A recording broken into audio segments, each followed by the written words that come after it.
Hey guys, what's up? GreenMachineSam back with another video, and I thought doing a video about the Rams or the Bengals heading into the offseason, because both these teams have major questions. The Rams, you could have upwards of 5 guys retiring / leaving the team that were very important to your team last year. And the Bengals, you guys are looking good, but you guys have some key free agents to re-sign, as well as bringing in a lot of potential new players. Now let's get started. Now we're going to start with the re-sign period, technically in Madden. Now, I'm going to go off of what I would do if I was a real-life GM. Jesse Bates, even though he didn't have the most fantastic year, he kind of dropped off. He's still amazing, right? He's still going to be one of the top safeties in the league. You have to bring him back, no matter what. CJ, yes, he did something to his knee. He's probably going to have surgery in the offseason. I would still focus on bringing him back, but looking at other tight end options in free agency isn't the worst thing in the world either. BJ Hill is a must bring back. I know the Bengals fans kind of like Larry a little bit more, but I think BJ Hill is a much better player. He's younger, he's better, he's a better pass rusher to begin with. Ricardo Allen, you can let go. I don't remember seeing him a whole ton when I did watch Bengals games, so I would probably let him go, especially with him being 30 to 31 years old. Eli Apple's a questionable thing, right? He's not a super terrible corner. It's not like he's the worst corner in the league. It's not like he's just getting burnt 24/7. He just talks a lot of shit and can't back it up. But we've seen guys like, and even if you want to count the 75-yard offensive pass interference, we've seen Jalen Ramsey get burnt in this playoffs. You can't deny it. He's gotten burnt in the Super Bowl. He got burnt by Mike Evans, I think, twice in the divisional round. I think Eli Apple's fine. If you can get him for cheap, he's fine. Auden Tate is very questionable, right? I think he's a good wide receiver, but he's had injury concerns. You have 3 guys on your roster already that are really good. Do you have to bring him back? I don't think so. Should you? If you can get him for cheap, yes. If not, I would let him walk. Trey Flowers, I would let walk as well. He's good, but is he worth paying? Quentin Spain, I think I'd bring back, even though he's not that great. Let's be real.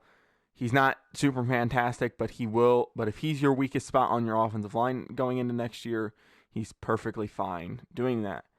Larry and Darius Phillips, I think if you can get back for cheap, of course, bring them back. The more guys you bring back, the better you will be. Riley Reif, you have to let walk. He's 33. He's had injury concerns, I think, the last 2 or 3 years. He just isn't what he used to be. Kevin Huber, that's up to the franchise, really. To be honest, it's really just up to them. Do you want to bring back the longtime Bengal? If not, you can let him go. Look for somebody cheaper. Joe Bacci, I would bring back, and then everybody else I'd probably let walk. So I'm going to go ahead and sign the guys that I think I would bring back in real life, and then we'll get to free agency, trades, and the draft. So I went ahead, franchise tagged Jesse Bates after he declined my offer, re-signed CJ Uzomah to a 3-year deal, BJ Hill, I think, to a 3-year deal, Eli Apple to a 2-year deal, Quentin Spain to a 2-year, Larry to I think a 3-year deal, and then I tried to get Darius Phillips back, but everybody else should be able to walk. I'm not saying this is a rebuild. I'm not doing a rebuild. I'm just saying what the Bengals should do. Now, going into free agency, I think if the Bears don't re-sign James Daniels, that has to be one of your top targets in free agency. He's a good young offensive lineman who's only, I think, 24 going into next year. So that's incredible. And then I'm making calls to the Eagles. I'm taking calls to the Saints. And then some other teams that might have offensive line pieces that might be looking to rebuild or get out of cap hell. So I'll show you what I'm doing in free agency. So first we're going to talk about some players that I would target. Now, you may be wondering, why are you on the Bears? Who would you target on the Bears? I would call the Bears and see if they would be willing to give up Cody Whitehair. He's on a pretty decent-sized contract, and I don't know if the Bears want to pay him all this money anymore. I think you could get him relatively cheap for a day 3 pick and maybe a young piece. Or if you were really trying to go after somebody, you could go after James Daniels. Now, I know he is coming off contract, so you would have to, try to do some type of sign and trade with the Bears, where he would agree to a deal with the Bears and then trade for him. But I think both these pieces would be relatively good. Now, if you just want a veteran for a couple of years, I think Cody Whitehair is definitely the option. If you want a young piece to build around, James Daniels is definitely good as well. I like both of them as a Bears fan. I'm not overhyping them, but they are good enough pieces. They're upgrades over your right guard right now. And let's just put that out there, okay? Next team I would probably go after is the Broncos. The Broncos, you may be saying, well, they didn't have all that great of an offensive line. I think they do. They have Garrett Bowles, who's locking down the left tackle. You're not going to be going after him. Dalton Reisner is really good. But Nate, however you want to say his name, Moody from Fresno State, he's a good backup. Or you could even go after Dalton Reisner. Who knows? He will be coming off contract, though, next year, like at the end of 2022 season. So you would have to end up paying him. But I think either one of these options is good. You also have a guy in Graham Glasnow or even Quinn Miners, however you want to pronounce that. I think either one of these options would also be good fits for your team. They're upgrades over your current position. Another team I would be looking at is the Cowboys. Now, they do have one guy in particular that I like. It's Terrence Steele. He filled in very, very well for the Cowboys when Lyle Collins was out. I think he's an absolute steal if you can get him for cheap. I don't think the Cowboys are willing to move off of him for cheap, but if you could, he would be a steal. I don't think he's anything spectacular. I don't think he's going to be like your franchise right tackle. He'll be cheap. You can probably get him for cheap. He's somebody they should target as well.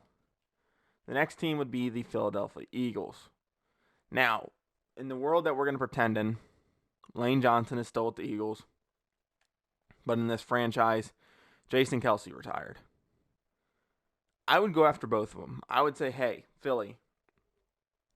Because no offense, if Washington football team gets a quarterback, the Cowboys are still going to be probably good.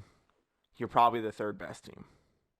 I would go to Philly and I would say, hey, you can unload Jason Kelce and Lane Johnson on us for, I would say, a first, a fourth, and a fifth, and maybe something next year. I know that's a lot. I know it is. But it solidifies your right tackle position. It solidifies your center. Quentin Spain's your left guard. Jonah Williams is your left tackle. And then you can focus on going big in free agency on a right guard. Or you could even trade for another. Hell, they even have other pieces. They have Isaac Samalo,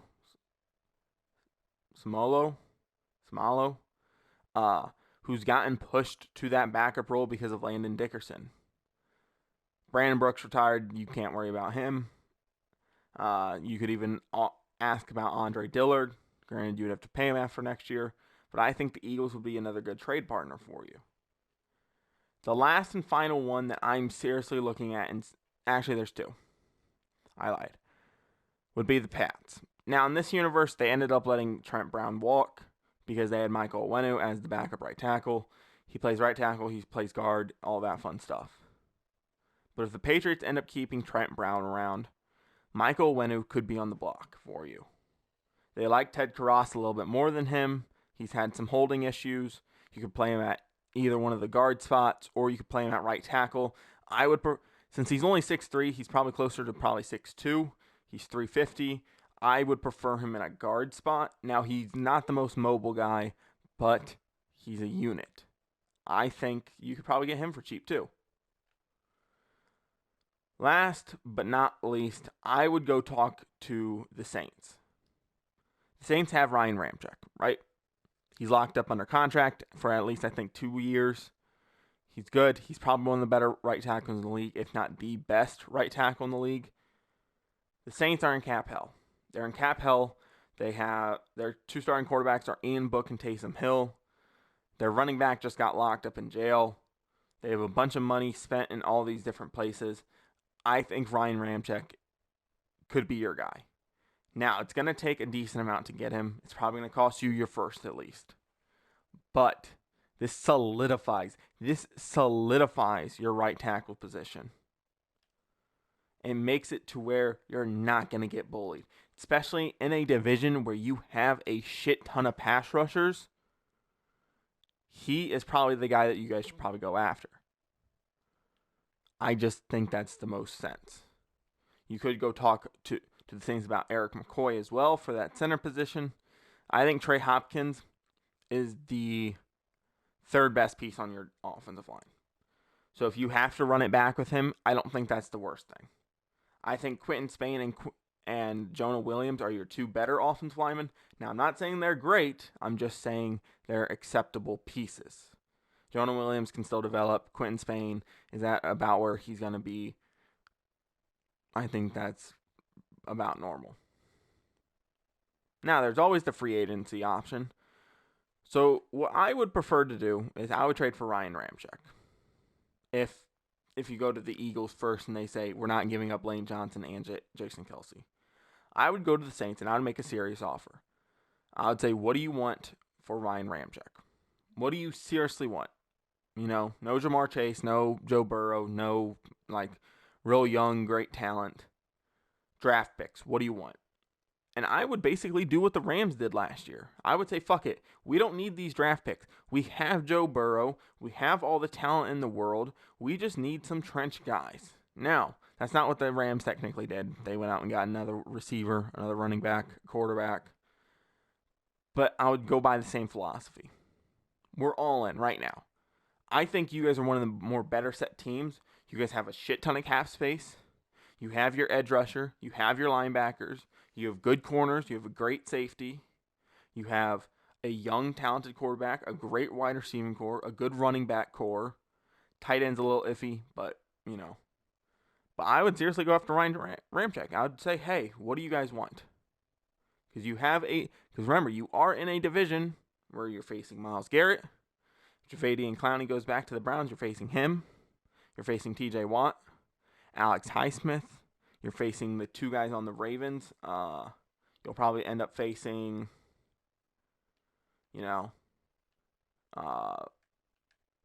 probably not Dalian Hayes. You'll probably end up facing Awehu, Bowser, Ferguson, Justin Houston maybe, Pernell McPhee. I think that tackle position is important. I would personally go after Ryan Ramczyk. I would then try to go back and trade or sign a guard. If you have to run it back with Trey Hopkins, I don't think that's the worst thing in the world. There are worse centers in the league. But if you can replace him, I would. Now, you don't have a whole ton of money after signing some of your more important re-signs, but I don't think it's super terrible. So I'm going to sim through this part. I'm going to trade for who I want to trade for. I'm going to sign who I want to sign, and then we'll get to the end of the season, and I'll show you guys what I would do at the draft as well. Okay, so we're at the next season now, and I revamped this whole team, at least from the offensive line perspective. I went ahead, going into free agency. I went after a couple guys. Nobody really signed. So I figured I had to trade for people. So I brought in Cody Whitehair. He's going to slide to center for now. He's going to start over Trey Hopkins. I brought in Quinn from the Broncos, and I brought in Ramczyk and Steele. And I drafted a guard in the 6th round. So this whole offensive line has been revamped. It's going to look good. It's not great. It's good, though. Drafted a tight end to back up Uzama, especially since he's probably going to have surgery. So Melton can step in as well as Sample. I just don't think Sample's the guy. I ended up bringing in Pringle and Jakeem Grant for kickoff return duties as well as just speed. Because no offense, as fast as you think Chase is, he's not just like a speedster. Higgins definitely doesn't have speed, and Boyd definitely doesn't have speed. So I brought in some speed there. Brought in Cordell Patterson in free agency as well as Dearness Johnson. Kept Chris Evans. Ended up releasing Samaje Perine. Ended up bringing in Gerard Davis, Alex Anzalone. Kept Marcus Bailey. He's going to right outside backer. Brought in Bobby McCain. Drafted a guy in the 7th. Brought Ricardo Allen back in free agency. Still have Trey Waynes, Hilton, Awuzie. Brought Apple back in the re-sign period. Got Isaiah Oliver in free agency. Still have Joseph Asai. He's coming off of injury. got our 3 big defensive tackles here, Shelvin as well from practice squad, and then ended up drafting a guy named Ezekiel McLeod in the second round. The tight end was drafted in the third. We only had 4 picks in total, so we ended up using them. So like I said, we ended up trading for Ramczyk, Quinn, and Cody Whitehair. I think those were all good trades. It just beefs up our offensive line completely. Now, you could go ahead and say, hey, we are going to keep Cody Whitehair at left guard, or, even Quinn can move to backup and you can put Whitehair at right guard. You can do a whole ton of stuff depending on how you would want to run this team. We ended up bringing back Kevin Huber as well. He didn't sign in free agency, so we ended up just bringing him back once the season started. Now, this is just the 53-man roster. Of course, there's still plenty of practice squad spots left. But I think if the Bengals went out and said, screw it, we're going to invest entirely in offensive line, get maybe get another tight end, because Uzama's already up there in age. He's coming off injury. Because let's be real, his knee's probably fucked up. Let's be real. I would go out and sign a backup quarterback. I signed Andy Dalton. I think Dalton, Foles, I think Keenum are all good backups that won't necessarily go out and win you games, but they're not going to just straight up lose you games, especially with this much, talent at the skills positions. I think Dalton, I think Foles, I think Keenum, some of these older veterans that maybe just aren't starting anymore. I think they would be perfect fits, especially with Dalton coming back to the Bengals. I think it would be a love story. I know he still wants to start. He's not a starter anymore. I don't know. What do you guys think of this team? I did move Davis Gaither over to left outside linebacker to let him start. But I think that don't get me wrong, I rooted against the Bengals. Some of the Bengals fans were fucking annoying heading up to the Super Bowl. They were like, you guys have doubted us all year. We got this. Everybody keeps talking shit about our line, and we just keep fucking winning. And I was just like, yeah, well, when you gave up 9 sacks, Tannehill also gave you a couple picks. So there's that. But I think the Bengals are primed to go back and run it back next year. I think it's them and Bills in the conference championship next year. Maybe the Chiefs as well, but I think it's Bengals and Bills next year. And at least the conference championship. And it's really funny because everybody's saying, like, well, what about the Steelers? What about the Ravens? What about the Browns? The Browns have been dysfunctional. Like, you had it all together and you just fucking shit the bed. The Ravens, Lamar Jackson is finally showing up with injuries. And, like, their offensive line is just as bad as yours at some point. And then the Steelers just lost their quarterback, and I don't think they're going to get a quarterback worth anything anytime soon. At least unless they trade for somebody. But if you guys enjoy this content, if you guys want to see more content like this, where I don't do full in-depth rebuilds of 5 or so years, I just do, what I would like a team to do in the offseason. I think the Bengals, if you go out, draft another edge rusher, you have Joseph Ossai. I really like Joseph Ossai. I trade for him almost every single time in a franchise. He's fucking awesome. At least the ones that I play, because his overall doesn't jump off the page and doesn't end up getting you sacks. BJ Hill's always been a very nice defensive tackle that I've always went after. Awuzie, I liked him more than I liked Byron Jones on the Cowboys. I actually liked Awuzie more, which was super dope seeing him get paid. But I seriously think this team could run it back. I think this team could easily make the Super Bowl, and I think this time around, Joe Burrow has a little bit more experience, has a better offensive line. I think they could win. With that being said, guys, I'm out. Peace.